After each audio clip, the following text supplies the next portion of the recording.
তা আমরা যেন শুধু ফেল ফেল করে তাকিয়ে না থাকি। আল্লাহ বলেছে তাকালে তাকানোর মতো তাকাবা, গভীর দৃষ্টি দিবা। আল্লাহ বলেন আফালা ইয়ানজুরুনা ইলাল ইবিলি কাইফা খুলিকাত ওয়া ইলাস সামাই কাইফা রুফিআত ওয়া ইলাল জিবালি কাইফা নুসিবাত ওয়া ইলাল আরদি কাইফা সুতিহাত।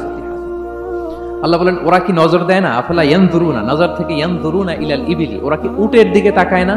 Don't they see to the camels how masterfully they were created? তারা কি উটের দিকে তাকায় না কিভাবে উটকে সৃষ্টি করেছি? তারা কি আকাশের দিকে তাকায় না খুঁটিবিহীন বিশাল আকাশকে কেমন করে বানালাম? তারা কি পাহাড়ের দিকে তাকায় না কিভাবে পাহাড়কে ফার্মলি সেট করা হলো পৃথিবীর সাথে? তারা কি জমিনের দিকে তাকায় না কিভাবে জমিনটাকে বিস্তীর্ণ করে দেয়া হয়েছে? তো এই চারটা কথা আল্লাহ বললেন। রাসূল সাল্লাল্লাহু আলাইহি ওয়াসাল্লাম যখন মক্কার কুরাইশদেরকে তাওহীদ, রিসালাত, আখিরাতের দাওয়াত দিচ্ছিল, তারা এই দাওয়াতকে প্রত্যাখ্যান করলো, তারা মানছে না। তো তখন আল্লাহ তাআলা এই আয়াত নাজিল করে বললেন আফালা ইয়ানজুরুনা ইলাল ইবিলি কাইফা খুলিকাত। মক্কার কুরাইশরা কি উটের দিকে তাকায় না? উটকে কিভাবে আমি তৈরি করলাম এটা একটু দেখতে পারে না ওরা? আরে উটের দিকে তাকালেই তো ওরা উটের মালিক আমি আল্লাহরে খুঁজে পাবে। কারণ কুরাইশরা ছিল কোরআনের প্রাইমারি অডিয়েন্স, যদিও কোরআন সবার জন্য এসেছে। তো আল্লাহ বললেন আফালা ইয়ানজুরুনা ইলাল ইবিলি কাইফা খুলিকাত, ওরা কি উটের দিকে তাকায় না? উট দেখার জন্য তো ওদের চিড়িয়াখানায় যাওয়া লাগবে না, অথবা মক্কার কুরাইশদের চায়নাতেও যাওয়া লাগবে না, কারণ উট তো ওদের গৃহপালিত প্রাণী, ঠিকই না? ঘরে ঘরে আরব দেশে উট আছে না নাই? আছে। তো উটের দিকে তাকায় না? সমৃদ্ধ শুধু উটের কথা আল্লাহ কেন বললেন? কুরাইশদেরকে উটের কথা বললেন এজন্য, উট হচ্ছে এমন আজীব একটা প্রাণী যেটা প্রাণী বিজ্ঞানীদেরকে হয়রান করে দিয়েছে। আল্লাহু আকবার, আপনি অবাক হবেন উটের যে ফিচার আল্লাহ তাআলা দিয়েছেন। মক্কার লোকেরা উটের গোশত খাইতো, উটের দুধ খাইতো, উটের চামড়া দিয়ে দ্য ফাইনেস্ট লেদার, দামি লেদার তারা বানাতো। উটের উপর মাল নিয়ে বোঝাই করে মরুভূমি এক প্রান্ত থেকে আরেক প্রান্তে পাড়ি দিত, নিজেরা উটের উপর রাইডিং করত। এবং উট হচ্ছে এমন প্রাণী যেটা একসাথে 1 মাস না খেয়ে বেঁচে থাকতে পারে। 1 মাস পানিও খাওয়া লাগবে না, খাবারও খাওয়া লাগবে না। সুবহানাল্লাহ পড়বেন না? এট এ টাইমে একটা উট, প্রাপ্তবয়স্ক একটা উট একসাথে 200 লিটার পানি খেয়ে ফেলতে পারে। এবং উটের পেটের ভিতরে একটা স্পেশাল ওয়াটার চেম্বার আছে, ওই চেম্বারে রেখে দেয়, খেয়ে ওইটারে পাঠায় দেয় না ওদের কিডনিতে। 200 লিটার পানি একবারে খেয়ে স্পেশাল চেম্বারে রেখে দেয়, যখন লাগবে ওইখান থেকে নিয়ে নিয়ে বেঁচে থাকে। 1 মাস না খেয়ে বেঁচে থাকে কি করে? উটের পিঠে দেখবেন একটা কুজ আছে, একটা উঁচু উটকে যদি কল্পনা করেন, উপরে একটা কুজ আছে না? এই পুরো কুজটা হচ্ছে চর্বির আধার। তো ওটের যখন খাবার থাকে না মরুভূমিতে, মাসের পর মাস যখন চলে, ওই চর্বি থেকে এনার্জি নিয়ে সে মরুভূমিতে চলে, সে না খেয়েও বাঁচতে পারে। আমাদের চোখের মধ্যে যেমনি একটা পাপড়ি, এরকম এক পাপড়ি দিয়ে উটকে আল্লাহ বানায় নাই, ডবল লেয়ারের পাপড়ি দিয়েছে। কারণ মরুভূমির মধ্যে চলতে পথে লু হাওয়া থাকবে, মরুভূমির সাইমুম, বালুর ঝড়, এই ঝড় মোকাবেলার জন্য, লু হাওয়া মোকাবেলার জন্য ডবল লেয়ারের চোখের পর্দা, একটা পর্দা ফেলে রাখে আর একটা খুলে সে হাঁটতে থাকে, তার কিছুই হয় না। সুবহানাল্লাহ। আমাদের 98 ডিগ্রি ফারেনহাইটের স্বাভাবিক তাপমাত্রা, তাই না? 99 ডিগ্রি হলে আমাদের জ্বর, 100 ডিগ্রি হলে জ্বর, 101, 2 সর্বোচ্চ আমরা সহ্য করতে পারি। এর বেশি যদি হয়, 103 ডিগ্রি হলে বেহুশ হয়ে যায় মানুষ। 4 ডিগ্রি হলে আমাদের দেহের ভেতরে যে কোষগুলো আছে এগুলো মরে যায়। কিন্তু একটা উট মরুভূমির তাপমাত্রায় প্রতিদিন 104 ডিগ্রি 5 ডিগ্রি তাপমাত্রা সহ্য করে খুব স্বাভাবিক উট চলতে পারে, তার কিছুই হয় না। এবং মরুভূমির মধ্যে যে ক্যাকটাস আছে, গুলমলতা, বড় বড় কাঁটা জাতীয় গাছ, যেই কাঁটা পৃথিবীর কোনো প্রাণী খেতে পারবে না, কিন্তু একটা উট অনায়াসে খেয়ে ফেলতে পারে। উটের জিহ্বাকে এবং পাকস্থলীকে আল্লাহ এমন স্পেশালি মেড করেছেন, যত কাঁটা দিবেন খেয়ে সাবার, ওর কিছুই হয় না। সুবহানাল্লাহ বিহামদিহি। আল্লাহ বলে আফালা ইয়ানজুরুনা ইলাল ইবিলি কাইফা খুলিকাত, ওরা কি উটের দিকে তাকায় না? আরে উটকে নিয়ে গবেষণা করলেই তো উটের মালিককে খুঁজে পায় তারা। এরপর বললেন ওয়া ইলাস সামাই কাইফা রুফিআত, ওরা কি আকাশের দিকে তাকায় না কিভাবে খুঁটি ছাড়া আকাশকে আমি বানিয়েছি? আপনারা যখন বিমানে চড়েন তখন কি শুধু ভিডিও করতে থাকেন নাকি?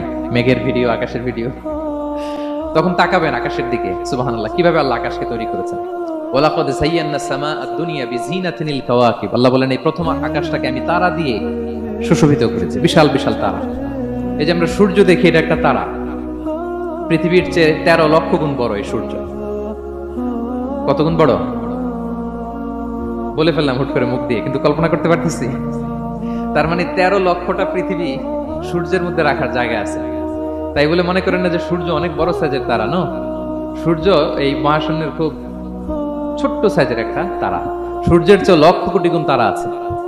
যে সূর্য পৃথিবীর চেয়ে 13 লক্ষ গুণ বড়, ওই সূর্যের চেয়ে কোটি গুণ বড় তারা আছে। এরকম লক্ষ কোটি কোটি তারা নিয়ে আমাদের গ্যালাক্সি মিল্কি ওয়ে, এরকম কোটি কোটি গ্যালাক্সি আছে। সুবহানাল্লাহ।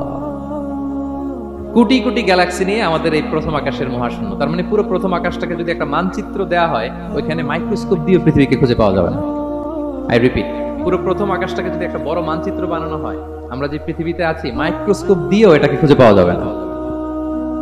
এই বিশাল প্রথম আকাশের মহাশূন্য যখন শেষ, এরপরে হচ্ছে প্রথম আকাশের লেয়ার, তারপরে হচ্ছে দ্বিতীয় আকাশের মহাশূন্য, তারপরে দ্বিতীয় আকাশের লেয়ার। বিষ্ণু ইসলাম বলেন, দ্বিতীয় আকাশের তুলনায় প্রথম আকাশটা কত ছোট শোনো। সাহারা মরুভূমির মধ্যে যদি তোমার হাতের আংটি ছুঁড়ে ফেলে দাও, পুরো মরুভূমির তুলনায় তোমার হাতের আংটি যত ছোট, আল্লাহর দ্বিতীয় আসমানের তুলনায় প্রথম আসমানটা ঠিক তত ছোট। আবার তৃতীয় আসমানের তুলনায় দ্বিতীয় আসমানটা ঠিক ওই রকম, আবার চতুর্থ আসমানের তুলনায় তৃতীয় আসমানটা ওই রকম। এইভাবে 7 আসমান, এরপরে আল্লাহর কুরসি, মাউদাউল কাদামাইন, যেখানে আল্লাহ তার কুদরতি পা রাখেন। তো 7 আসমানটা যত বড়, পুরো সাহারা মরুভূমির মধ্যে আংটি ফেলে দিলে মরুভূমির তুলনায় আংটি যত ছোট, আল্লাহর কুরসির তুলনায় পুরো 7 আসমানটা ঠিক তত ছোট। কল্পনা করা যায়? এজন্য আল্লাহ বলেছেন, আফালা ইয়ানজুরুনা ইলাল ইবিলি কাইফা খুলিকাত। একটু উট নিয়ে চিন্তা করতে পারো না? আকাশটা নিয়ে একটু ভাবতে পারো না? ওয়া ইলাল জিবালি কাইফা নুসিবাত। একটু পাহাড়ের দিকে তাকিয়ে একটু অবজারভেশন করা যায় না, রিফ্লেকশন? ও মক্কার লোকেরা, পাহাড় দেখার জন্য তো তোমাদের অন্য দেশে যাওয়া লাগবে না, তোমরা তো সারাউন্ডেড বাই মাউন্টেন্স, চারদিকে শুধু পাহাড়, পাহাড় আর পাহাড়। এই পৃথিবীর ভেতরে 7টা টেকটনিক প্লেট আছে। এই 7 tectonic plates creates the mountain range on earth. পৃথিবীর মধ্যে মাউন্টেন এভাবেই হয়েছে। বিগ ব্যাং এর মহাবিস্ফোরণের পরে এই প্লেটগুলো যখন কোলাপস করলো, মাঝখানের জায়গা উঁচু হয়ে গেল, দ্যাট ইজ মাউন্টেন। এটাই মাউন্টেন। আমেরিকার আলাস্কা একটা জায়গা আছে, পৃথিবীর সবচেয়ে বড় মাউন্টেন রেঞ্জ। এটা লম্বায় প্রায় 2000 কিলোমিটার লম্বা একটা পাহাড়। ইউরোপের সবচেয়ে বড় পাহাড় হচ্ছে আল্পস পর্বতমালা, ওটা লম্বায় 1200 কিলোমিটার। কল্পনা করতে পারেন, একটা পাহাড় 1200 কিলোমিটার লম্বা। আর সবচেয়ে উঁচু যে পর্বত শৃঙ্গ মাউন্ট এভারেস্ট 29,035 ফিট। আর মিটার দিয়ে চিন্তা করলে 8,850 মিটার। আল্লাহ এই পাহাড়কে কোরআনে বলেছেন পেরেকের সাথে তুলনা দিয়েছেন। আল্লাহ তাআলা বলেছেন, ওয়াজআলনাল জিবালা আওতাদা। আমি এই পাহাড়গুলোকে আল্পস পর্বতমালা, আলাস্কা পর্বতমালা, মাউন্ট এভারেস্ট, এগুলোকে পেরেকের মতো বানিয়েছি। কিসের মতো? আচ্ছা, যদি আমার কথা বুঝে থাকেন তাহলে উত্তর দেন। আমরা পেরেক যখন কাঠের মধ্যে ঠুকি, তখন পুরো পেরেকটা কাঠের ভিতরে ঢুকে যায় না? উপরে দেখা যায় কতটুকু? হাতুড়ি দিয়ে একটা পেরেক যখন আমি একটা কাঠের ভিতরে ঠুকে দিলাম, এরপরে কি পুরা পেরেকটা দেখা যায়? আর কতটুকু দেখা যায়? সামান্য মাথাটা। তো পুরা পেরেক গেল কই? ভিতরে। তা আল্লাহ পাহাড়গুলোকে পেরেকের সাথে তুলনা করেছেন। তার মানে পাহাড় যতটুকু আপনি দেখেন, এটা পাহাড়ের মাথা, এর পুরো অংশটা মাটির ভিতরে। 29,035 ফিট মাউন্টেন, মাউন্ট এভারেস্ট যেটা, এটার কমপক্ষে 10 গুণ এটা মাটির ভিতরে আছে। আলাস্কা পর্বতমালা বাইরে যদ্দূর, 10 গুণ ভিতরে। আল্পস পর্বতমালা বাইরে যদ্দূর, 10 গুণ ভিতরে। তুর পাহাড় বাইরে যদ্দূর, 10 গুণ তার ভিতরে। আল্লাহু আকবার। এজন্য আল্লাহ বলেন, ওয়াইলাল জিবালি কাইফা নুসিবাত। ওরা কি পাহাড়ের দিকে তাকায় না? কিভাবে এই পাহাড়গুলোকে আমি তৈরি করেছি। আল্লাহ যখন এই পৃথিবী সৃষ্টি করলেন, পৃথিবীর মধ্যে ভাইব্রেশন হচ্ছিল, কাঁপছিল পৃথিবী। আল্লাহ পৃথিবীর কাঁপাকাঁপি বন্ধ করার জন্য এই পেরেকের মতো পাহাড়গুলোকে পৃথিবীতে ঠুকে দিলেন, কাঁপাকাঁপি বন্ধ হয়ে গেল। এই দৃশ্য দেখে ফেরেশতারা বলে, ইয়া রাব, হাল মিন খালকিকা আশাদ্দু আলাল জিবাল। আল্লাহ, পাহাড়ের এত শক্তি, পৃথিবী কাঁপতেছিল, পাহাড় আপনি ঠুকে দিলেন, পৃথিবীর কাঁপাকাঁপি বন্ধ হয়ে গেল। আপনার সৃষ্টির মধ্যে পাহাড়ের চেয়ে শক্তিশালী কিছু আছে? আল্লাহ বললেন আছে। সেটা কি? আল হাদিদ। আল্লাহ বললেন সেটা লোহা, কারণ লোহা দিয়ে পাহাড় কাটা যায়, ঠিক কিনা? লোহার কথা শুনে ফেরেশতারা অবাক। লোহা পাহাড়ের চেয়ে শক্তিশালী? ফেরেশতারা প্রশ্ন করলো, ইয়া রাব্বি হাল মিন খালকিকা আশাদ্দু মিনাল হাদিদ। তাহলে আপনার সৃষ্টির মধ্যে লোহার চেয়ে শক্তিশালী কিছু আছে? আল্লাহ বললেন আছে। কি সেটা? আন্নার, আগুন। কারণ আগুন লোহাকে কি করে? গলিয়ে ফেলে। ফেরেশতারা শুধু অবাকই হচ্ছে। ফেরেশতারা বলে, আগুনের চেয়ে শক্তিশালী কিছু আছে? আল্লাহ বলে আছে, আলমা, পানি। কারণ আগুনে দাউ দাউ করে জ্বলে ওঠা আগুনের মধ্যে পানি দিলে আগুন অস্তিত্ব হারায়। ফেরেশতারা শুধু অবাকই হচ্ছে। তারা বলে, তাহলে পানির চেয়ে শক্তিশালী কিছু আছে? আল্লাহ বলেন আছে, আর রিহ, বাতাস। কারণ বাতাস পানিকে একদিক থেকে আরেক দিকে নিয়ে যায়। জলের মধ্যে বায়ুর উচ্ছ্বাস লাগলে জলোচ্ছ্বাস তৈরি হয়, ঠিক কিনা? ফেরেশতারা আবার অবাক হয়ে বলে, তাহলে বাতাসের চেয়ে শক্তিশালী কিছু আছে? আল্লাহ বললেন আছে। সেটা কি? বলতেছে বনি আদম। ওই মানুষ শক্তিশালী যে গোপনে দান করে, এত গোপনে যে ডান হাত কি দান করলো, বাঁ হাত সেটা টের পায় না। পড়েন সুবহানাল্লাহ।